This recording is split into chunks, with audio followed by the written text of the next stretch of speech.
වාසනාවන්ත පින්වතුනි, අද දවසේ මේ පින්වත් හැම දිනෙකම සූදානම් වෙන්නේ තමන්ගේ ජීවිතයට ඊටාම වැදගත් ධර්ම කරුණු රැසක් ශ්‍රවණය කරන්නට. පින්වතුනි, ධර්ම දේශනාව ශ්‍රවණය කරන්න පෙරම ඔබ හොඳට මතක තබා ගත යුතු කරුණු කීපයක් තියෙනවා. ධර්මය අවබෝධ කරන්න නම් බාහිර අංග හැටියට කල්යාණ මිත්‍ර සේවනයත් සද්ධර්ම ශ්‍රවණයත් ලැබිය යුතුයි. කල්යාණ මිත්‍රයන්ගෙන් බුදුරජාණන් වහන්සේගේ ධර්මය අහන්න ලැබෙන්නට ඕනේ. ඒ ධර්මය අවබෝධ කරගන්න නම් අහන්න ලැබුණට මදි. තමන් තුල තමන්ගේ ජීවිතය තුලත් කරුණු දෙකක් පිළිහිටව ගන්නට ඕනේ. පළවෙනි එක තමයි යෝනිසෝ මනසිකාරය. ධර්මයේ නුවණින් විමසීමේ හැකියාව. දෙවෙනි එක ධම්මානුධම් ප්‍රතිපදාව. ධර්මානුකූලව ජීවත් වීමේ දක්ෂතාවය. එතකොට මේ සද්ධර්මයේ කල්යාණ මිත්‍රයෙක්ගෙන් අහද්දී අහන්න ලැබෙද්දී යෝනිසෝ මනසිකාරයේ යෙදෙන්න නම් Taman තුල මේ කරුණ තියෙන්නට ඕනේ. පළවෙනි එක තමයි ධර්මය ඇසීමේ අප්‍රමාණ ආසාවක් හිතේ තියෙන්න ඕනේ. දැන් මේ ආසාව ඇති කරගෙන ධර්මයේ ශ්‍රවණය කරන්නට ඕනේ. දෙවෙනි එක තමයි ධර්මයක් ඇහෙද්දී තමන්ගේ අවධානය කන් යොමු කරගෙන අවධානය පිහිටවාගෙන දේශනාව අවසන් වෙන කල්ම ධර්මයේ ශ්‍රවණය කරන්න දක්ෂ වෙන්නට ඕන. තුන්වෙනි කාරණේ හිතේ අදිෂ්ඨානයක් පිහිටව ගන්නට ඕනේ. මේ ධර්මයේ මම අවබෝධ කරගන්නවා. මේ ධර්මයේ මගේ ජීවිතයට ගලප ගන්නවා. මම ධර්මයේ අවබෝධ කරගන්න කෙනෙක් වෙනවා කියන අදිෂ්ඨානය තමන් තුළ තියෙන්නට ඕනේ. පළවෙනි එක ධර්මයේ ඇසීමේ ආසාව, දෙවෙනි එක හොඳ අවධානයෙන් ධර්මයේ ශ්‍රවණය කිරීම, තුන්වෙනි එක අවබෝධ කරගන්නවා කියන අදිෂ්ඨානය. හතරවෙනි එක තමයි අත්හං ගන්හාති කියන අදාළ ධර්ම කරුණු ග්‍රහණය කරගන්නවා, මතක තියාගන්නවා. තමන්ගේ මතකේ ධාරණය කරගන්න දක්ෂ වෙන්නට ඕන. පස්වෙනි එක බුදුරජාණන් වහන්සේ පෙන්නනවා ධර්මය අවබෝධ කරන්න නම් එයා අනවශ්‍ය අරමුණු ඔස්සේ හිත යන්න ඉඩ නොදී තමන්ගේ හිතට මතක් වෙන, දැන් ඔබ මෙතන බණ අහද්දී ඔබේ හිත නොයේක් අරමුණු ඔස්සේ දුවනවා. ඒක තමයි හිතේ ස්වභාවය.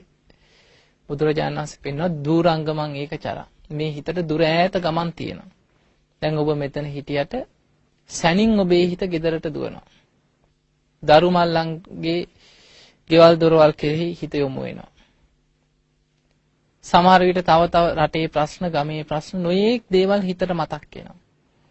නමුත් මේ එකක්වත් අවබෝධයට හේතු වෙනවද?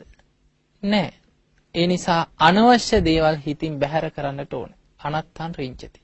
අවබෝධයට හිත පිහිටවාගෙන අදාළ ධර්ම කරුණු මතක තියාගෙන අනවශ්‍ය දේවල් හිතින් බැහැර කරන්නට ඕනේ.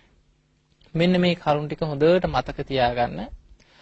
අද අපි මේ ලෝකයේ තියෙන මේ සත්ත්ව ලෝක සත්‍යයන්ගේ ජීවිතවලට ඇති වෙන බලපෑම් මේ වගේ කරුණු කීපයක් කතා කරමු.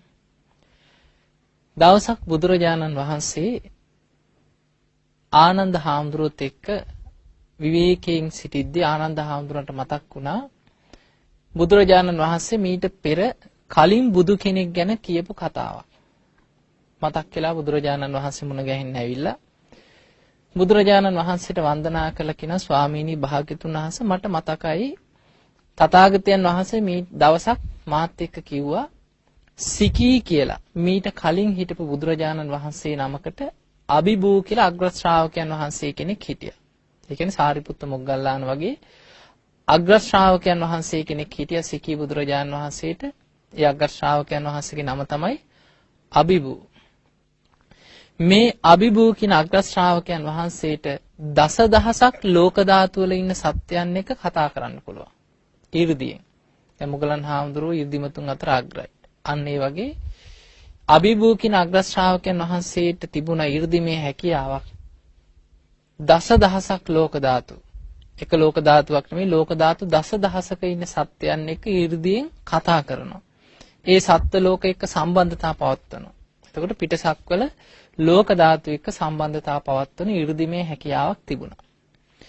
මේ සිදුවීම කියලා ආනන්ද හාමුදුරුවෝ ස්වාමීනි ඒ අග්‍ර ශ්‍රාවකයන් වහන්සේ කෙනෙකුට එවැනි හැකියාවක් පිහිටියානම් අනේ ස්වාමීනි බුදුරජාණන් වහන්සේ නමකට කොයිතරම් හැකියාවක් 이르දිමේ හැකියාවක් තියනවද කියලා අහනවා මේ විශ්වයේ තියෙන අනික් ලෝක ධාතු වල ඉන්න සත්‍යයන් එක්ක සම්බන්ධ වෙන්න.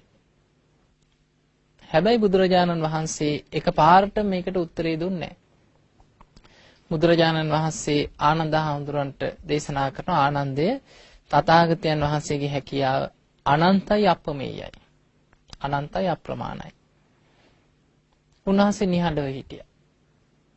ආනන්ද හාමුදුරුවෝ දෙවනි වතාවෙත් බුදුරජාණන් වහන්සේට වන්දනා කළා කියන අනේ ස්වාමීනි අපි හරි ආසයි කියව ශ්‍රාවකයන් හැටියට තථාගතයන් වහන්සේගේ හැකියාව දැනගන්න. අභිභූ කියන අග්‍ර ශ්‍රාවකයන් වහන්සේ දසදහසක් ලෝක ධාතු වල ඉන්න සත්වෝ එක්ක කතා කරනවනම් තථාගත බුදු කෙනෙකුට කොයිතරම් හැකියාවක් තියනවද කියලා අහනවා ලෝක ධාතු වල ඉන්න පිටසක්වල ජීවීන් එක්ක සම්බන්ධතාව පවත්වන්න. දෙවනි වතාවෙත් බුදුරජාණන් වහන්සේ වදාළ ආනන්ද තථාගතයන් වහන්සේලාගේ හැකියාව අනන්තයි අපමෙයයි.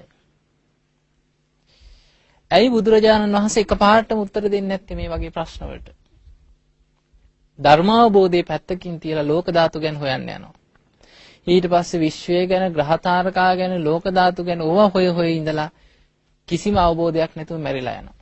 අන්න ඒ නිසා බුදුරජාණන් වහන්සේ එක සැනින් අවබෝධයට උපකාර නොවන මේ ලෝකයේ තියෙන අනෙක් කාරණා ගැන හෙළිදරව් කරන්නේ නැහැ. යම් සිදුවීමක් මුල් වුණොත් විතරයි උන්වහන්සේ හෙළිදරව් කරන්නේ. ඊළඟට බුදුරජාණන් වහන්සේලාගේ ස්වභාවයක් තියෙනවා. සමහර ප්‍රශ්න වලට බුදුරජාණන් වහන්සේලා එකෙල්ලේ පළවෙනි වතාවෙම පිළිතුරු දෙනවා. ඒකාංශ ව්‍යාකරණේ පඤ්ඤා කියන. බුදුරජාණන් වහන්සේගේ ප්‍රශ්නයක් අහද්දී උන්වහන්සේ ඒ ප්‍රශ්නෙට එකපාරටම පිළිතුරු දෙනවා. ඒ අවබෝධයට උපකාර වෙන චතුරාර්ය සත්‍ය අවබෝධයට නිවනට උපකාර වෙන ප්‍රශ්නයක් ඇහුවොත් ඒ සැනින් පිළිතුරු දෙනවා.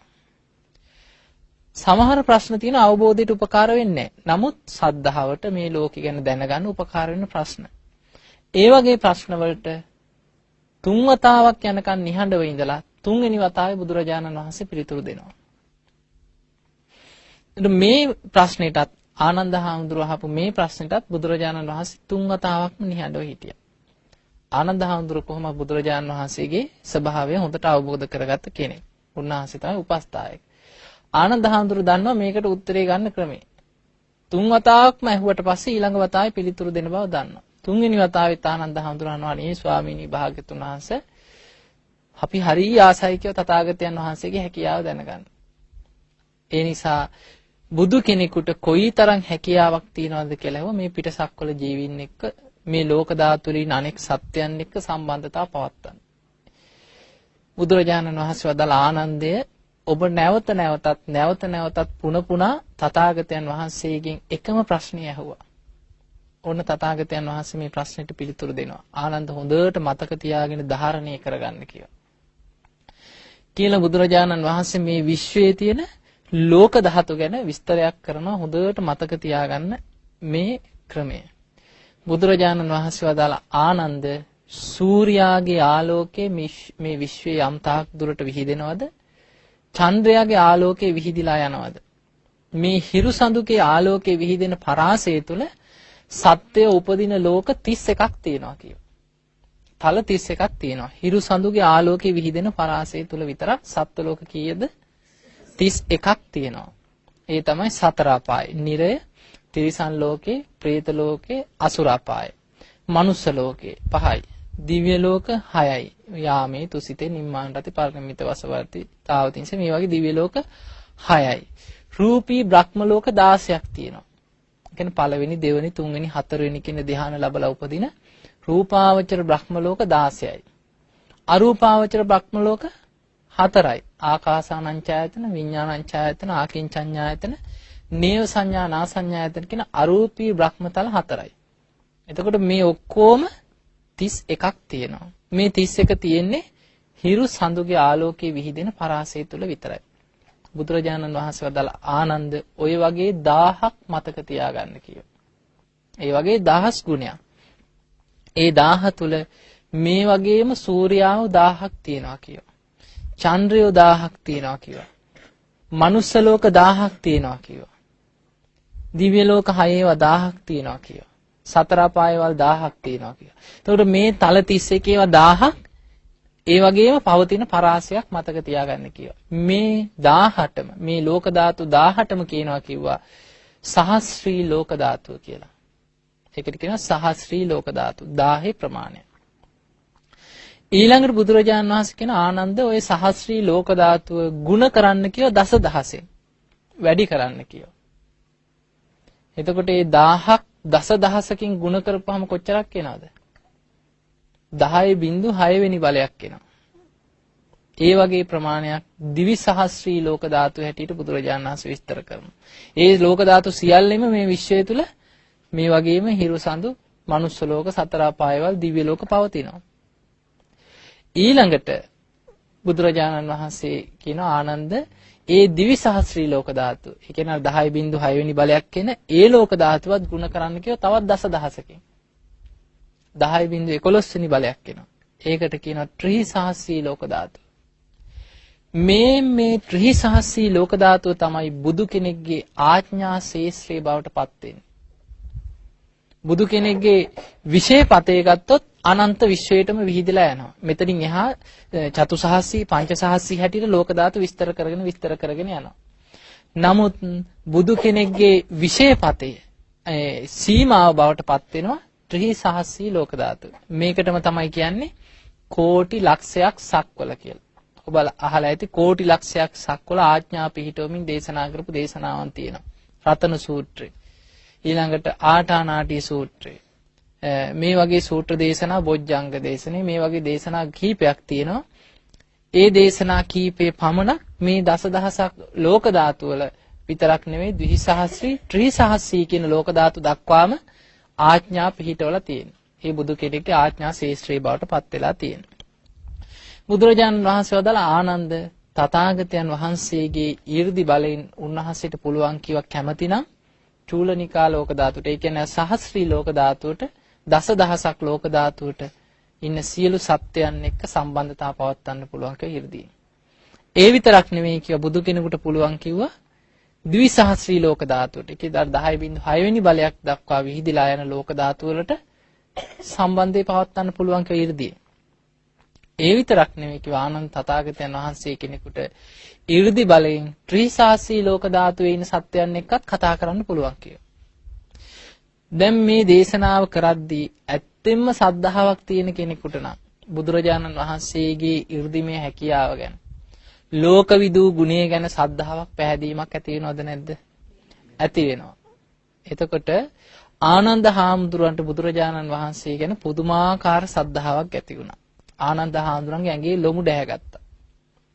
ඇඟ කිලිපොලාගෙන ගියා ඒ සද්ධාවට.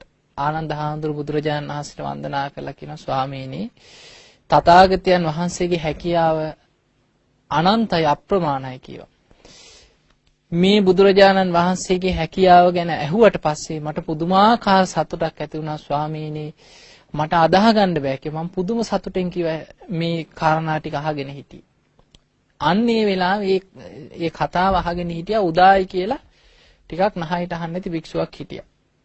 බුදුරජාණන් වහන්සේගේ ධර්මයටවත් එච්චර කී කරු නැති අනිත් භික්ෂුන් වහන්සේලා එක්කත් නිතර ගැටුම් ඇති කරගන්න භික්ෂුවක් හිටියා.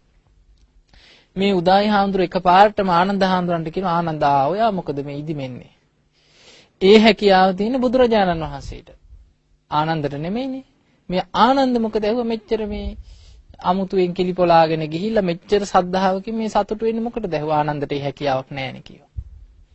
ඒ වෙලේ බුදුරජාණන් වහන්සේ වදාලා හා උදායි කටවහ ගන්න කිව්වා. ඔය විදිහට කතා කරන්න එපා කිව්වා. බුදුරජාණන් වහන්සේගේ ලෝකවිදු ගුණය ගැන ආනන්දගේ හිතේ මේ වෙලාවේ ඇතිවෙච්ච පැහැදීමම දිව්‍ය ලෝකවල උපදින්නත් සක්විති රජකම් ලබන්නත් ඒ පිනම හේතු වෙනවා කිව්වා. නමුත් බුදුරජාණන් වහන්සේ වදාලා නමුත් ආනන්ද මේ ජීවිතේම ධර්මය අවබෝධ කරගෙන පිරිනිවන් පාන කෙනෙක්.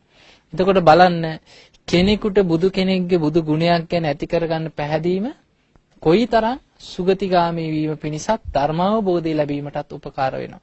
ඉතින් ඒ නිසා හොඳට මතක තියාගන්න අපි සරණ ගිය බුදුරජාණන් වහන්සේ මේ මනුස්ස ලෝකයේ ගැන විතරක් දන්න කෙනෙක් නෙවෙයි. උන්වහන්සේට තිබුණා පුදුමාකාර නුවණක්. උන්වහන්සේ අපට නොපෙනෙන තව බොහෝ ලෝකයන් ගැන උන්වහන්සේ අවබෝධ කරගෙන තිබුණා. එතකොට දිව්‍ය ලෝක, බ්‍රහ්ම ලෝක, සතර අපාය, නිරය, තිරිසන් ලෝක, പ്രേත ලෝක මේ තල 31 ඇතුලේ තියෙන මේ හිරු සඳුගේ ආලෝකයේ විහිදෙන පරාසය තුල තියෙන ලෝක ගැන විතරකුත් නෙවෙයි. දසදහසක් ලෝක ධාතු ගැන අවබෝධයක් තිබුණා. ද්විසහස්‍රී ත්‍රිසහස්‍රී ලෝක ධාතු ගැන අවබෝධයක් තිබුණා. එතකොට උන්වහන්සේට මේ විශ්වය ගැන පුදුමාකාර අවබෝධයක් තිබුණා. ඒ අවබෝධය තුළ පිහිටලා බුදුරජාණන් වහන්සේ අපට ධර්ම කරුණු පෙන්වලා දුන්නා. ධර්මය අවබෝධ කරගෙන සංසාර දුකින් නිදහස් වීම පිණිස. ඉතින් මේ පින්වතුන්ට අද දවසේ මේ බුදු ගුණ ගැන හිත පහදවා ගන්න ගමන් අපේ කාගේ ජීවිතවලට බලපෑමක් එල්ල වෙන ඔබ දන්නවා නිරන්තරයෙන් මේ විශ්වය තුල තියෙන එක්තරා භයානක වදුරකින් නිදහස් වෙන ආකාරය බුදුරජාණන් වහන්සේ පෙන්ලා දීලා තියෙනවා. ඔබ දන්නවා මම මේ කාලය තුල නිරන්තරයෙන් අමනුෂ්‍ය බලපෑම් ගැන කතා කරනවා. ඉතින් ඒ නිසා බලමු අපි බුදුරජාණන් වහන්සේ ආඨානාටිය දේශනාව තුළින් ආරක්ෂා වෙලා ධර්මාවබෝධයට යෑම පිණිස ශ්‍රාවකයන්ට පෙන්නපු ආකාරය ගැන. දැන් ඇත්තෙන්ම ගත්තොත් පින්වතුනි මේ යුගයේ තුල බුදුරජාණන් වහන්සේ මේ මහා සාල කියලා තියෙන අංගුත්තර නිකායේ දේශනය මේ දේශනාවේ සඳහන් වෙනවා අනාගතයේ ඒ කියන්නේ ඒ කාලේ බුදුරජාණන් වහන්සේගෙන් අහනවා මහා සාල කියන බ්‍රාහ්මණය ස්වාමීනි දැන් ඉස්සර වගේ නෙමෙයි එන්න මිනිස්සු විශාල වශයෙන් මැරෙනවා. එන්න ගම් නගර ජන ශූන්‍ය වෙලා විශාල වශයෙන් මිනිස්සු මැරි යනවා. ස්වාමීනි මේකට හේතුව මොකද්ද? මැරෙනවා විතරක් නෙමෙයි ආයුෂත් අඩු වෙනවා. දැන් බලන්න ආයුෂ අඩු වීම ගැන. බුදුරජාණන් වහන්සේ පහළ වෙනකොට මිනිස්සුන්ගේ ආයුෂ කීයද? 120යි ඒ කාලේ. ඒ කාලේ මේ සාමාන්‍ය ආයු අපේක්ෂණ 120යි. සාමාන්‍ය ආයු අපේක්ෂණ 120යි කියන්නේ ඊට වඩා වැඩිපුර ඉන්න පුළුවන්ද බැයිද? කලාතුරකින් පුළුවන්. දැන් බලන්න බක්කුල මහරහතන් වහන්සේ අවුරුදු 160ක් වැඩ හිටියා. ආනන්ද හාමුදුරුවෝ අවුරුදු 120යි. මහා කාශ්‍යප හාමුදුරුවෝ අවුරුදු 120යි. එතකොට අවුරුදු 120 තමයි සාමාන්‍ය ආයු අපේක්ෂණය. පින තියන අය ඊට වඩා වැඩිපුර හිටපු අය හිටියා. නිරෝගී සම්පත් ලැබපු අය. එතකොට අද බලන්න වර්තමානයේ මිනිස්සුන්ගේ ආයු අපේක්ෂාව කීයද? ලංකාවේ කාන්තාවකගේ ආයු අපේක්ෂණය අවුරුදු 68ක් 69ක්. පිරිමින්ගේ 70 69 තියෙනවා. එතකොට ලංකාව තුල 70කට අඩු වෙලා. සමහර මැද පෙරදිග රටවල් අරන් බැලුවොත් ආයුෂ අවුරුදු 55 60 වගේ තියෙන්නේ. ලෝකයේ ආයුෂ අඩුම රටවල් මොනවද? අප්‍රිකානු රටවල්. මධ්‍යම අප්‍රිකාවේ කාන්තාවකගේ ආයු අපේක්ෂාව අවුරුදු 38යි. පිරිමියෙක්ගේ අවුරුදු 39 40යි. උපරිම අවුරුදු 40 45 වෙනකොට මැරෙනවා. 8න් භාගයකට වැඩි ඒඩ්ස්. ඒත් මේ විදිහට ගත්තොත් කන්න නැතුව ඊළඟ නොයෙක් වසංගත ලෙඩ රෝග මේ වයින් විශාල වශයෙන් අප්‍රිකානු රටවල මිනිස්සු අඩු වයසෙන් මැරෙනවා. එතකොට මේ කෝටි 650ක් ඉන්න මේ මනුස්ස ලෝකේ ජනගහනය අතරින් මේ සියලු මේ රටවල් වල මිනිස්සු අරගෙන ආයුෂ සාමාන්‍යයක් ගත්තොත් බෙදලා මධ්‍යනයක් අරන් බැලුවොත් මේ වෙනකොට අපේ මිනිස් ආයුෂ කීයක් විතර අඩුද තියෙන්නේ? 60ක් විතර. අපි ගමු 60යි කියලා. එතකොට ඔන්න ඔබට මම හදන්නේ මේ ආයුෂ අඩු වෙන ආකාරය ගැන පෙන්වලා දෙන්න. බුදුරජාණන් වහන්සේ පිරිනිවන් පාලා අවුරුදු කීයද? 2552යි මේ තුන ලබන්නේ. එතකොට අවුරුදු 2552ක් ඇතුළත මිනිස් ආයුෂ කීයක් අඩු වෙලාද? අවුරුදු 120 ඉඳන් 60ට අඩු වෙලා. භාගයකින් අඩු වෙලාද නැද්ද අපේ ආයුෂ? භාගයකින් ආයුෂ අඩු වෙලා. එතකොට මේ ආයුෂ තව එන්නේ අනාගතේ අඩු වෙයිද වැඩි වෙයිද? තව අඩු වෙනවා. වේගෙන් අඩු වෙනවා. ඔබ අහලා ඇති චක්‍රවර්ති සීහනාද කියන දේශනේ. අඩු වෙලා කීයට අඩු වෙනවද? අවුරුදු 10ට මිනිස්සුන්ගේ ආයුෂ අඩු වෙනවා. එතකොට බලන්න මිනිස් ආයුෂ අවුරුදු 10ට අඩු වෙන කාලයක් එනවා. දැන් මේ අවුරුදු 2552ක් ඇතුළත මිනිස් ආයුෂ 60කින් අඩු වුණා නම් තව අඩු වෙන්න තියෙන 50යි. කියන්නේ අනාගතේ අවුරුදු 2000ක් 1500ක් 600ක් වගේ යනකොට මිනිස් ආයුෂ අවුරුදු 10ට අඩු වෙලා අවසන් වෙලා මෘග සංඥාවල් පහළ වෙලා මේ ලෝකෙම ලේවිලක් බවට පත් වෙලා අවසන් වෙනවා. එතකොට බුදුරජාණන් වහන්සේ පෙන්නනවා මේ මිනිස්සුන්ගේ ආයුෂ අඩු වෙනකොට මේ මිනිස්සුන්ගේ ආයුෂ අඩු වෙන්නේ දුස්සීල වීමෙන්. ගුණධර්ම පිරිහීමෙන් ආයුෂ පිරිහෙනවා. ඉතින් මේ එක්ක බැඳිච්ච ලෝකේ ජනගහනය අඩු වෙලා යන්න මුල් වෙන කරුණු තුනක් තියෙනවා. පළවෙනි එක තමයි කියනවා මේ ලෝක සත්‍යයන් දුස්සීල වෙනකොට අධර්ම රාගයෙන් විෂම ලෝභයෙන් මිත්‍යා දෘෂ්ටියෙන් යුක්ත වෙනකොට බුදුරජාණන් වහන්සේ පෙන්වලා දෙනවා එකිනෙකා ආගම් අනුව බෙදෙනවා, රටවල් අනුව බෙදෙනවා, ඉඩකඩම් අනුව වෙන් කර ගන්නවා, ගම් නගර අනුව බෙදෙනවා, ಜಾති කුල ගෝත්‍ර අනුව බෙදෙනවා. බෙදිලා නිකන් ඉන්නේ නැහැ. ආයුධ අතට ගන්නවා. ආයුධ තනාගෙන කණ්ඩායම් අනුව බෙදලා යුද්ධ කරගෙන දහස් ගණන් ලක්ෂ ගණන් මැරෙනවා. ගම් නියම් ගම් ජන ශූන්‍ය වෙලා යනවා. දැන් බලන්න ලෝකේ යුද්ධයක් නැති රටක් තියනවද? හැම රටකම ගත්තොත් යුද්ධ. දවසකට කීයක් කී දහහක් මැරෙනවද ලෝක යුද්ධ වලින්? එතකොට යුද්ධ නිසා බුදුරජාණන් වහන්සේ දැක්ක අනාගතයේ ලෝක ජනගහනය වේගෙන් අඩු වෙන්නේ එක කාරණයක් යුද්ධ. දෙවෙනි කාරණේ බුදුරජාණන් වහන්සේ පෙන්වනවා ලෝකේ අනාගතයේ මේ මිනිස්සුන් දුස්සීල වෙනකොට පොළොව වාසී දෙවිවරු කිපෙනවා. දේව කෝපයක් හට ගන්නවා. පොළොව ආශ්‍රිත දෙවියන්ගේ කිපීම නිසා දෙවියන් මිනිසුන් අතහැරලා ඈත් වෙනවා. ඒ ඈත් වෙනකොට බාහිර පඨවි ආපෝ තේජෝ කියන සතර මහා ධාතු කම්පා වෙනවා. බාහිර පඨවි කියන්නේ මහා පොළොවට. ආධ්‍යාත්මික පඨවි කියන්නේ මේ ශරීරයේ තියෙන කේශ ලෝම නිය දත් ආදී කොටස් ගොරෝසු. බාහිර පඨවි කියන්නේ පොළොව. පොළොව කම්පා වෙනවා කියන්නේ භූමි කම්පා ඇති වෙනවා, නායාම් ඇති වෙනවා. එතකොට මේ පොළොවේ ඇති වෙන කම්පා වීම නිසා පඨවි ධාතුවේ කම්පාව නිසා දහස් ගණන් ලක්ෂ ගණන් මැරෙනවා මිනිස්සු. බුදුරජාණන් වහන්සේ වදාළ අනාගතයේ මිනිස්සු දුස්සීල වෙනකොට බාහිර ආපෝ ධාතුවත් කම්පා වෙනවා.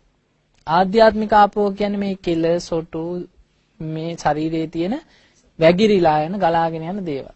බාහිර ආපෝ කියන්නේ ජලය. එතකොට ගංගා, මුහුදු ජලය, මේ ජලයේ කිපීම නිසා ගංගාවල් ගොඩ ගලනවා, මුහුදු ගොඩ ගලනවා, සුනාමි වගේ විපත් ඇති වෙනවා. ගම් වතුර ගලනවා. ඒ හේතුවෙන් අනාගතයේ දහස් ගණන් ලක්ෂ ගණන් මිනිස්සු මැරෙනවා ලෝකේ. ඊළඟට බාහිර තේජෝ ධාතුව කිපිලා මිනිස්සු මැරෙනවා. උෂ්ණත්වය වැඩි වෙනවා. විශාල නියඟ දුර්භික්ෂ ඇති වෙනවා ලෝකේ. පරිසර උෂ්ණත්වය ඉහළ යෑමෙන් මිනිස්සු මැරෙනවා. දැන් බලන්න සමහර රටවල් තියෙනවා උෂ්ණ කාලය එනකොට 100,000 ගණන් මිනිස්සු මැරෙනවා. දරා ගන්න බෑ. සෙල්සියස් අංශක 50 55 උෂ්ණත්වය වැඩි වෙන රටවල් තියෙනවා. අරාබි රටවලත් එහෙමයි. දැන් මේ උෂ්ණත්වය නිසා මිනිස්සු මැරෙනවා. ඊළඟට වායෝ ධාතුව කිපීමෙන් බාහිර වායෝ ධාතුව කිපිලා මැරෙනවා. වායෝ කියන්නේ සුළං, සුලි සුළං, කුණාටු මැරෙනවා. දැන් බලන්න එතකොට නායාම්, භූමිකම්පා, සුලි සුළං, කුණාටු, සුනාමි මේ ස්වාභාවික විපත් වැඩිවීමෙන් අනාගතයේ මිනිස්සු විශාල වශයෙන් මැරෙන බව බුදුරජාණන් වහන්සේ දැක්කා. දැන් අද බලන්න ප්‍රවෘත්ති අහලා බලන්න. කී දහහක් ලෝකේ මේ ගම් වතුරෙන් සුනාමි නොයේක් අනතුරු වලින් කොච්චර මැරෙනවද? එතකොට බලන්න මිනිස් ජනගහනය අනාගතයේ අඩු වෙන පළවෙනි කාරණේ එකක් යුද්ධ. දෙවෙනි එක ස්වාභාවික විපත්. තුන්වෙනි එක බුදුරජාණන් වහන්සේ පෙන්වුවා අනාගතයේ මිනිස්සු ගුණ ධර්මයන්ගෙන් පිරිහිලා යනකොට දුස්සීල වෙනකොට සැඩ යක්ෂයන් මිනිසුන් අතරට යකුන් මුදා හරිනවා කියනවා. අර දුස්සීල මිනිස්සු අතරට යක්ෂ සේනාධිපතිවරු මොකද කරන්නේ? සැඩ යක්ෂයන් යකුන් මුදා හරිනවා. ඒ බලගත්ු අමනුෂ්‍යයන් යක්ෂයන් ඒ මිනිස්සු අතර ඇවිල්ලා අරක් ගන්නවා. ගම්වල යක්ෂයෝ අරක් ගන්නවා. නගර ජනපද අමනුෂ්‍යයන්ගේ ගොදුරු බවට පත් වෙනවා. දැන් බලන්න විශාලා මහනුවර රෝග දුර්භික්ෂ අමනුෂ්‍ය. එතකොට මහා භයානක අමනුෂ්‍යයන්ගේ යක්ෂයන්ගේ ගොදුරු බවට විශාලා මහනුවරපත් වුණා. ඒ වගේ අනාගතයේ නොයෙක් ගම්, නියම් ගම්, නගර ජනපද අමනුෂ්‍ය ග්‍රහණයකට හසු වෙනවා. ඒ හසු වීමෙන් දහස් ගණන් ලක්ෂ ගණන් මිනිස්සු මැරෙනවා. එතකොට වර්තමානයේ තුල මිනිස්සු මරණයට පත් වෙන ප්‍රධානම හේතු කාරණා තුනෙන් එකක් තමයි අමනුෂ්‍ය බලපෑම. යුද්ධ, ස්වාභාවික විපත්, ඊළඟට අමනුෂ්‍ය බලපෑම. මේ අමනුෂ්‍ය බලපෑම් වලින් ආරක්ෂා වෙන්න පුළුවන්කමේ තියෙනවා තෙරුවන් සරණ ගිය ශ්‍රාවකයන්ට. තෙරුවන් සරණ යනවා කියන බුදුරජාණන් වහන්සේව සරණ ගිය, ධර්මයේ සරණ ගිය, ශ්‍රාවක සංඝ රත්නයේ සරණ ගිහින් සිල්වත් ජීවිතයක් ගත කරන ආර්ය ශ්‍රාවකයන්ට පුළුවන්කම තියෙනවා. ඉතින් මේ ආටානාටිය සූත්‍රයේ තියෙන්නේ මෙන්න මේ කාරණේ. එදා බුදුරජාණන් වහන්සේ වැඩ සිටියේ කොහෙද? ගිජ්ජකූට පර්වතේ. වැඩ සිටිද්දී මහා රාත්‍රී මේ ලෝකයේ සිව් දිසාවල් පාලනය කරන දෙවියන් 4 දෙනෙක් ඉන්නවා. දිව්‍ය ලෝක වලට අධිපති කවුද? දෙදෙව් ලෝකට අධිපති අපි කතා කරන සක්‍ර දෙවියෝ. මේ ශක්‍ර දෙවියන් පාලනය කරන මේ ලෝකේ තුල මේ සිව් දිසාවල් පාලනය කරන්න පත් කරපු දෙවියන් 4 දෙනෙක් ඉන්නවා. උතුරු දිශාව පාලනය කරන වෛශ්‍රවණ දෙවියෝ. එතකොට මේ වගේ වෛශ්‍රවණ, විරූඪ, විරූපාක, වෛශ්‍රවණ, ත්‍රුදරාෂ්ට්‍ර කියන මේ සතරවරම් දෙවිවරු 4 දෙනා තමයි මේ ලෝකයේ උතුරු දිශාව, නැගෙනහිර දිශාව, දකුණු දිශාව, බටහිර දිශාව කියන දිශාවල් 4 පාලනය කරන පාලක දෙවිවරු. මේ දෙවියන් යටතේ තමයි ඉන්නේ සියලු අමනුෂ්‍ය සේනාවල් ඉන්නේ මේ දෙවියන්ගේ අනසක යටතේ. උතුරු දිශාව තුල ඉන්න වෛශ්‍රවණ දෙවියන්ගේ පාලනයේ තමයි ඉන්නේ යක්ෂයන්. ඊළඟට නාග, කුම්භාණ්ඩ, ගහන්ධර්ව කියන මේ සියලු අමනුෂ්‍ය සේනාවල් ප්‍රධාන වශයෙන් කොටස් 4කට බෙදුවොත් ඒ සියලු අමනුෂ්‍යෝ සතරවරම් දෙවියන්ගේ පාලනය යටතේ ඉන්නේ. ඉතින් එදා ගිජ්ජකූට පර්වතයේට සතරවරම් දෙවියන් ඒ දෙවියන් යටතේ ඉන්න අමනුෂ්‍ය සේනාවන් පිරිවරාගෙන ඒ සිව් දිසාවල් වල ආරක්ෂාවල් දාලා බුදුරජාණන් වහන්සේ මුණ ගැහෙන්න ආවා. දැන් බලන්න අපිට හොඳට තේරුම් ගන්න කාරණා තියෙනවා. ඒ ආපු ආකාරයම බලන්න. ඒකේ තියෙනවා සතරවරම් දෙවිවරු ඉස්සල්ලාම ඇවිල්ලා බුදුරජාණන් වහන්සේට වන්දනා කළා බොහෝම ගෞරවයෙන් ආගිය තොරතුරු කතා කළා එකත් පසෙක වාඩි වුණා. ඊට පස්සේ ආවා අනිත් ඒ අය අතර ඉන්න යක්ෂ සේනාව ආවා.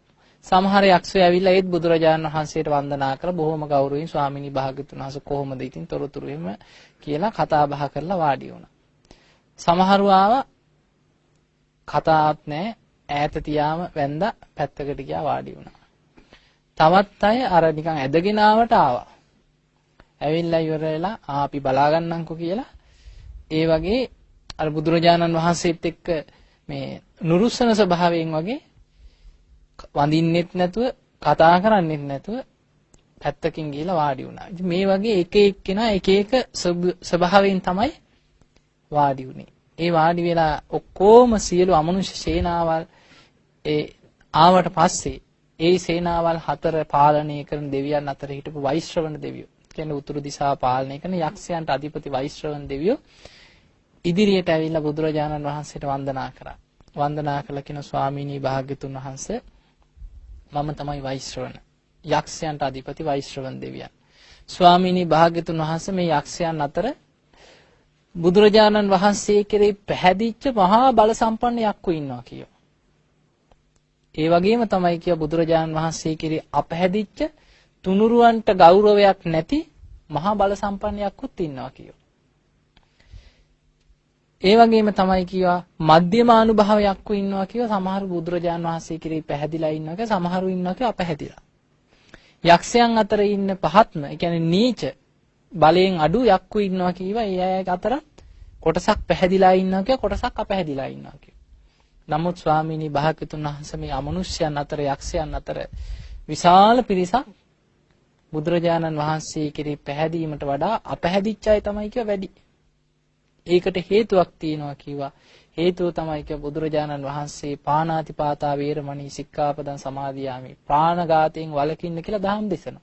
නමුත් මේ යක්කු ප්‍රාණඝාත කරනවා.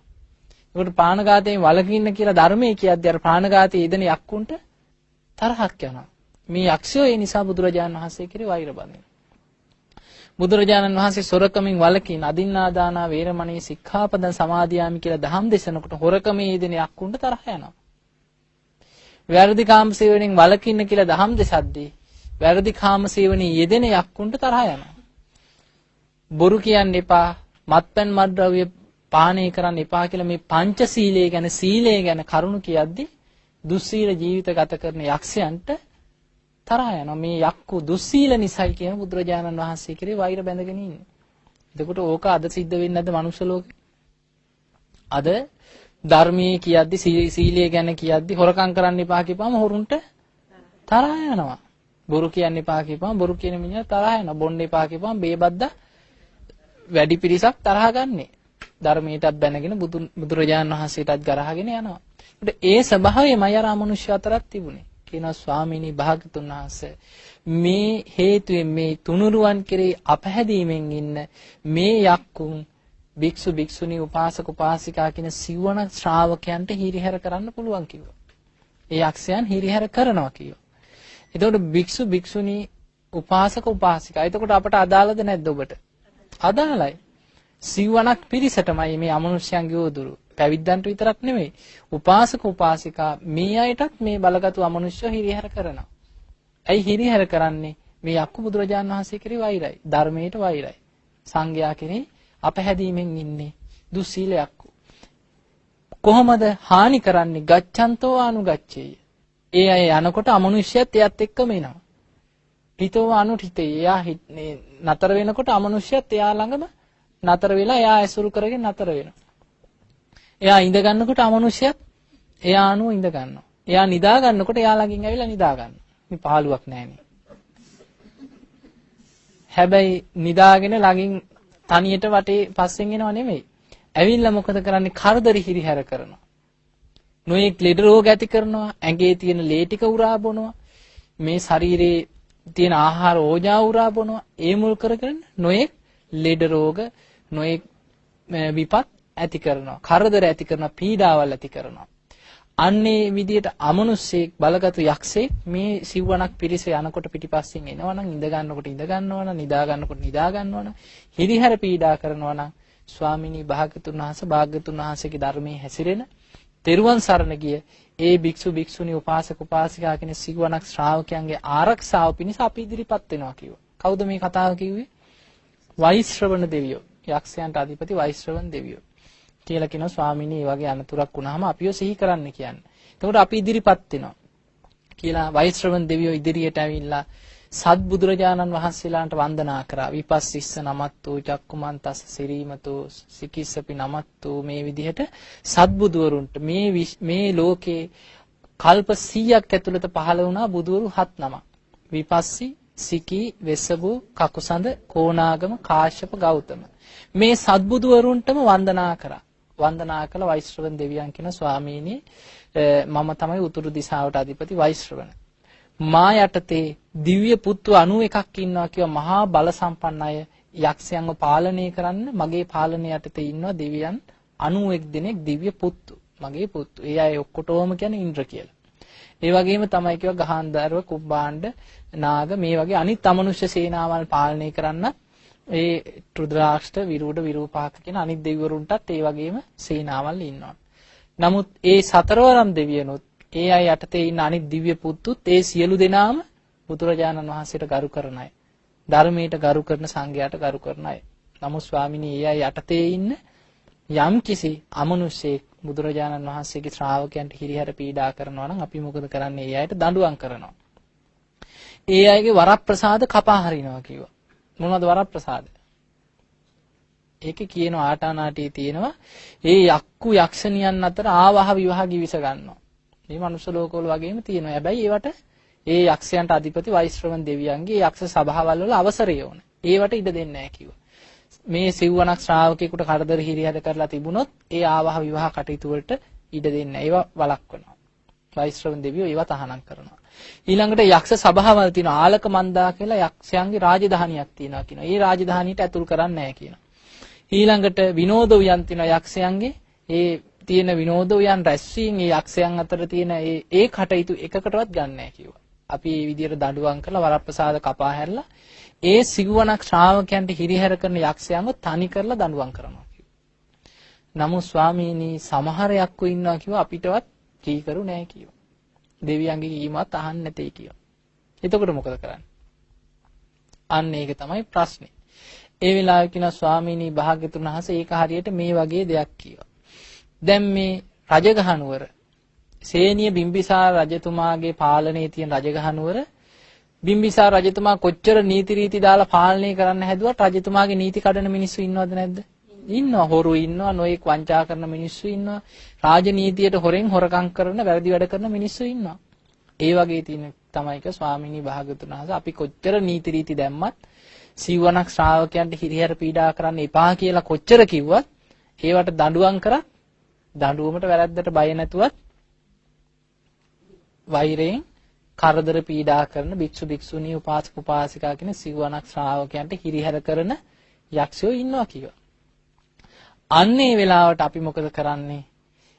දෙවියන්ගේ අනට කීකරු නැත්නම්, දෙවියන්ගේ අනට ඇහුම්කන් දෙන්නේ නැත්නම්, තුනුරුවන්ට කීකරු නැත්නම් ඒ යක්ෂයන්ව පාලනය කරන්න අපි යක්ෂ සේනාධිපතිවරුන්ට බාර දෙනවා කියලා. ඒ කියන්නේ දේවයන්ගේ නීතියට කීකරු නැත්නම් හොඳින් නැත්නම් නරකින් පාලනය කරනවා වගේ යක්ෂ සෙන්පතියන්ට දෙනවා කියලා තුනුරුවන් කෙරේ පැහැදිච්ච යක්ෂ සේනාධිපතිවරු ඉන්නවා. මහා බල සම්පන්න යක්ෂ සෙන්පතිවරු ඉන්නවා. ඒ අයට බාර දෙනවා කිව්වා මෙන්න මේ යක්ෂයාව ඇදගෙන ගිනින් දඬුවම් කරලා පුළුවන් තරම් දඬුවම් කරලා වද දීලා මේ යක්ෂයාව අර වික්ෂු වික්ෂුණී උපාසක උපාසිකා කියන සිවණක් ශ්‍රාවකයන්ට කරන හිරිහැර වලින් වළක්වලා ඒ සිවණක් ශ්‍රාවකයන්ට ආරක්ෂාව හදලා දෙන්න කියලා. ඒ වෙලේ කියන ස්වාමිනී භාග්‍යතුන් වහන්සේගේ ශ්‍රාවකයන්ට කියන්න කියන මේ විදිහට. කියලා හඬ නගා කියන්න කියන මහා හයියෙන් කියලා යක්ෂ සෙන්පතිවරුන්ට කතා කරන්න කියනවා. අයං යක්කෝ ගන්හාති මේ යකා මට කරදර කරනවා. අයං යක්කෝ ආවිසති මේ යකා මට ආවේශ වෙනවා. අයං යක්කෝ හේතේති මේ යකා මට පීඩා කරනවා. අයං යක්කෝ විහෙතේති මේ යකා මට බලවත්ව පීඩා කරනවා. අයං යක්කෝ හිංසති මේ යකා මට හිංසා කරනවා. අයං යක්කෝ විහිංසති මේ යකා මට බලවත්ව හිංසා කරනවා. අයං යක්කෝ නමුංචති මේ යකා මාව අතහැරලා යන්නේ මට වද දෙනවා කියලා කෑ ගහලා කියන්න කියනවා. කාටද කියන්නේ? ඉන්ද්‍රෝ සෝමෝ වරුණෝ භාරද්වාජෝ ප්‍රජාපති චන්දනෝ කාමසෙට්ටෝ නින්නිගණ්ඩු නිගණ්ඩුච මේ විදිහට විස්තර කරගෙන යනවා යක්ෂ සේනාධිපතිවරුන්ගේ නම්.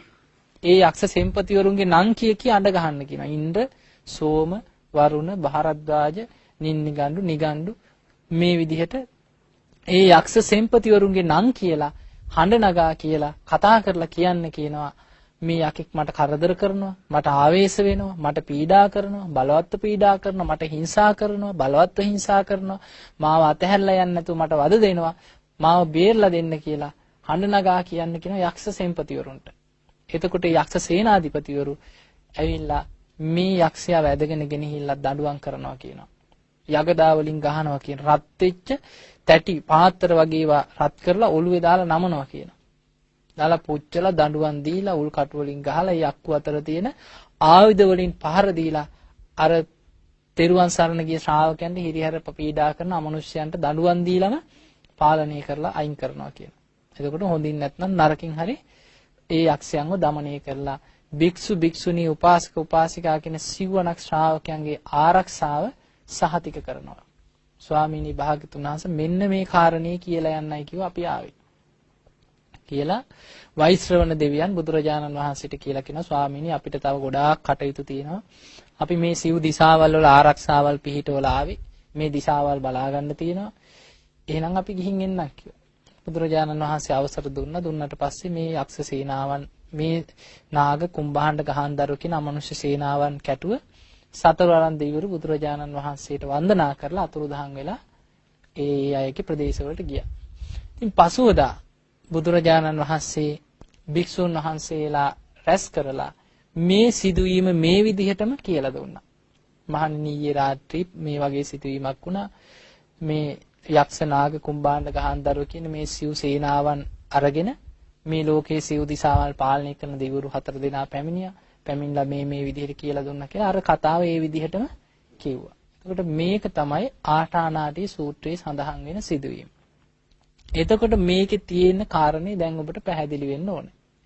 ධර්මයේ හැසිරෙන භික්ෂු භික්ෂුණී උපාසක උපාසිකා කියන සිවණක් ශ්‍රාවකයන්ට අමනුෂ්‍යයන්ගෙන් යම්කිසි පීඩාවක් හිරිහැරයක් ඇති වුණොත් ඒ අය ආරක්ෂා කරන්න ඉදිරිපත් වෙන්නේ කවුද? සතරවරම් දිවුරු මුලින් ඒ වගකීම බාර ගන්නවා. බාරගෙන අර යක්ෂයන්ට අවවාද කරලා ඒ අයට ගේ වරප්‍රසාද කපා හැරලා නීති රීති දාලා පාලනය කරන්න හදනවා. ඒවට කීකරු නැත්නම් දඬුවම් දෙනවා. යක්ෂ සේනාධිපතිවරු ධම්මලා දඬුවම් දීලා ආරක්ෂා කරනවා. හැබැයි මේ ආරක්ෂාව ලැබෙන්නේ සිවණක් ශ්‍රාවකයන්ට විතරයි. එහෙනම් හොඳට මතක තියාගන්න ඕනේ යම් කිසි කෙනෙකුට අමනුෂ්‍යයෙක්ගෙන් කරදරයක් පීඩාවක් හිරිහැරයක් තියෙනවා නම් බේරෙන්න නම් මොකද්ද කරන්න ඕනේ? තෙරුවන් සරණ යන්න ඕනේ. බුදුරජාණන් වහන්සේ සරණ ගිය කෙනෙක් වෙන්න ඕනේ. ධර්මයේ සරණ ගිය කෙනෙක් වෙන්න ඕනේ. ශ්‍රාවක සංඝ රත්නයේ සරණ ගිය කෙනෙක් වෙන්න ඕනේ. පන්සිල් රකින්න කෙනෙක් වෙන්න ඕනේ. එතකොට භික්ෂු භික්ෂුණී උපාසක උපාසිකා කියන සිවණක් ශ්‍රාවකයන්ට අයිති කෙනෙක් වෙන්න ඕනේ.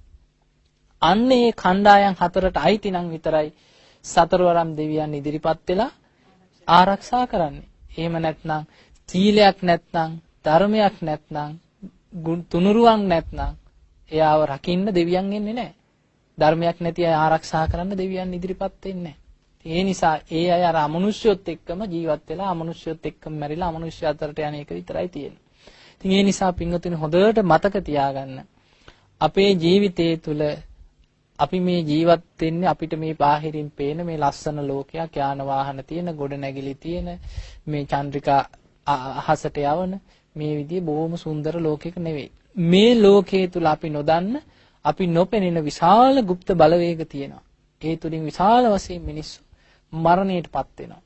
සමහරව අපිට මුණ ගැහෙනවා අවුරුදු ගණන් හොඳ නොවන අංශභාග රෝගීන් ඉන්නවා. මේ හිටි හැටි මේ තරුණ ළමයි හිටි හැටි කට පැත්තකට ගිහිල්ලා ඇඟේ පැත්තක් පන්න නැති වෙලා අංශභාගය.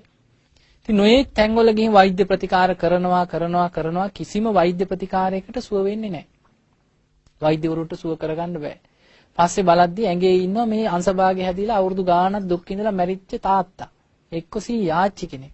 ඇඟට ඇතුල් වෙලා අර දරුවගේ ශරීරයත් අංශභාග රෝගියෙක් ලක්ෂණ පහළ වෙලා.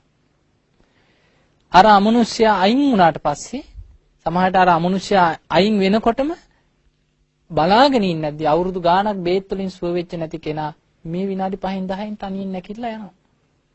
එතකොට බලන්න මේ අමනුෂ්‍ය බලවේග වලින් කොයිතරම් මිනිස්සුන්ගේ ශරීර ලෙඩ රෝග ඇති කරනවද?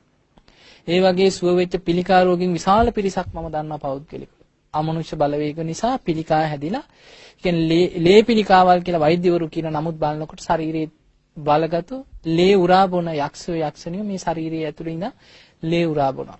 ඔබට දැනගන්න ඇත්තෙම අපි තේරුම් ගන්න ඕනේ මීට මේ මාස 3කට විතර කලින් එක්තරා දුවක් ආව මාව හම්බෙන්න අවුරුදු 9යි මේ දරුවට. මේ දරුවාගේ ශරීරයේ ඉන්නවා ලියුකේමියා ලේ පිළිකාවකින් මැරිච්ච පුංචි අම්මා. ඇඟේ ඉන්නවා. මේ දරුවගේ කනට ඇහෙන්න කතා කරනවා. කියනවා අද දවල් 11 වෙනකොට මේ මූණෙන් ලේ ගන්නවා කියනවා. හරියට 11 වේගෙ නෙද්දී ඔබ දැකලා ඇති දාඩිය පිරුණාට පස්සේ කොහොමද මූණ? දාඩිය පිරුණාට පස්සේ සම්පූර්ණ දාඩිය දාලම වගේ රතු පාටට දාඩිය වගේ මූණෙන් මේ ලේ පිරීලා මූණේ දිගට ඇවිල්ලා වැක්කිරෙනවා නිකට දිගේ. ඒ අය ඒ ලේ පුංචි කුප්පි වලට යෝගට් කෝප් වලට එකතු කරලා ගෙනහිල්ලා මේ නවලෝක මේ අපොලෝ වගේ හොස්පිටල් වලට ගිහිල්ලා පරීක්ෂණ කරලා තියෙනවා. නමුත් කියන මේ ලේ නෙමෙයි. ලේ වල තියෙන සාන්ද්‍රණිය නෑ. ඊළඟට මේ දරුවගේ ඊළඟට කනට කරලා කියනවා අද 2 වෙනකොට උඹේ ඇහෙන් ලේ ගන්නවා. කඳුළු වගේ 2 වෙනකොට ඇහෙන් පෙරන්නේ ලේ. වම් කනෙන් ලේ ගන්නවා කියන මේ ළමයට. රෑ 10ට වම් කනෙන් ලේ ගන්නවා. අන්තිමට කන ඇතුලෙන් බින්දු බින්දු ඇවිල්ලා ඒකේ වම් කනෙන් විතරක් පෙරනවා ලේ. අමනුෂ්‍ය ශරීරයේ ඉඳන් කරන දේවල්. කනට ඇහෙන්න මේ ළමයට කියන ඒ ළමයා කියනවා අම්මේ මේ විදිහට කීවා. මට දැන් මේ විදිහට කීවා. හරියට ඒ කියපු දේ වෙලාව වෙනකොටම එනවා. අන්තිමට මේ ගුරුවරු ඉස්කෝලේට ගන්න බෑ කිව්වා මේ ළමයා. ගුරුවරු බය වෙලා අවුරුදු 2ක් ඉස්කෝලේ යෑම නැති වුණා. බලන්න ඇඟේ ඉන්න අමනුෂ්‍ය අයින් වුණා විතරයි ළමයා සනීපයි. කිසිම කාරණයක් නැහැ. ඉතින් ඒ නිසා විශේෂයෙන් මතක තියාගන්න ඕනේ අමනුෂ්‍ය බලවේගවලට ගොදුරු වෙච්ච විශාල පිරිසක් සමහරට කායික රෝග කියලා ප්‍රතිකාර අරගෙන අතුරු ආබාධ වලට ලක් වෙච්ච අය ඉන්නේ. හොඳට මතක තියාගන්න ඕනේ අපේ ජීවිතයේ තුල අපට ආරක්ෂාව පිණිස පවතින ධර්මයේ දියුණු කර ගැනීම විතරයි. හොඳට මතක තියාගන්න අපි ධර්මයේ දියුණු කරේ නැත්නම් භාවනාවක් දියුණු කරගත්තේ නැත්නම් සිල් රැක්කේ නැත්නම් අපේ හිතට තියෙන රැකවරණය මොකද්ද? සිහිය. සතර සතිපට්ඨානය කියන්නේ සිහිය දියුණු කරන වැඩපිළිවෙල. භාවනාව දියුණු වෙන්නේ සතිපට්ඨානේ. සිහිය දියුණු කරේ නැත්නම් මරණාසන්න වෙනකොට සිහි කල්පනාව නැති වෙනවා. සිහිය දුර්වල වෙනවා. සමහරට දරුවා අඳුන ගන්න බෑ. කෑවද බීවද මතක නැහැ. ඔබ දැකලා ඇති වයසකයි. සිහිය දුර්වල වෙනකොට අර ඥාති ප්‍රේතයන් අමනුෂ්‍යයන් මොකද කරන්නේ? මෙයාගේ මනස ආක්‍රමණය කරනවා. මෙයා ඉදිරියේ පෙනී ඉන්නවා. මෙයාගේ බෙල්ල මිරිකනවා. අතින් අදිනවා, කකුලෙන් අදිනවා. වරින් යන්න කියලා කරදර කරනවා. ඒ නිසා ඔබ දැකලා ඇති වයසකයි ලෙඩ වෙච්ච අය සිහි කල්පනාව අඩු වෙගෙන යනකොට කෑ ගහනවා. අනේ අපේ මැරිච්ච බාප්පා අඳිනවා, මගේ බෙල්ල මිරිකනවා, මැරිච්ච තාත්තා පේනවා. ඔබ අහලා ඇති ඕන තරම්. අර අමනුෂ්‍ය පෙනී ඉඳලා ඇදගෙන යන්න හදනවා. ඒ නිසා හොඳට මතක තියාගන්න ධර්මයේ දියුණු කිරීමෙන්මයි රැකවරණය. සීලේ දියුණු කිරීමෙන්මයි රැකවරණේ, සතර සතිපට්ඨානෙ වැඩිමෙන්මයි තියෙන රැකවරණේ. එහෙම නැත්නම් අපි දන්නේ නැහැ කොයි මොහොතක කුමන ආකාරයෙන් මොන විදිහට අපි අමනුෂ්‍යයෙකුට ගොදුරු වෙයිද කියලා. අංගුත්තර නිකායේ තියෙන අනාගත බය සූත්‍රය, අනාගතේ බියක් ඇති කරගන්න කියනවා බුදුරජාණන් වහන්සේ වදාළ මේ විදිහට කල්පනා කරන්න කියන සිගුවණක් ශ්‍රාවකයා. මගේ ජීවිතයේ කොයි මොහොතේ කුමන ආකාරයෙන් අමනුෂ්‍යයෙක් ගොදුරු කරගනීද දන්නේ. ඊට කලින් මම අප්‍රමාදීව ධර්මයේ දියුණු කරලා සංසාර දුකින් නිදහස් වෙනවා කියලා කල්පනා කරන්න කියනවා.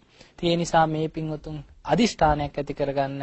අද දවසේ ඊටාම සද්ධාවෙන් ධර්මයේ ශ්‍රවණය කරා මේ රැස් කරගත්ත සියලුම පුණ්‍ය ධර්මයන් මේ පින්වතුන්ගේ ජීවිතවලට උපකාර වෙලා මේ පින්වත් හැම දිනාටම සද්ධා ආදී ගුණ ධර්මයන් දියුණු කරගෙන සීලය දියුණු කරගෙන සතර සතිපට්ඨානෙ දියුණු කරගෙන අමනුෂ්‍ය වූදුරකට ලක් නොවි ධර්මය අවබෝධ කරගෙන සංසාර දුකින් නිදහස් වෙන්න වාසනාව උදා වේවා කියන සාදු කියලා හැම කෙනෙක්ම අදිෂ්ඨානයක් ඇති කරගන්නට ඕනේ.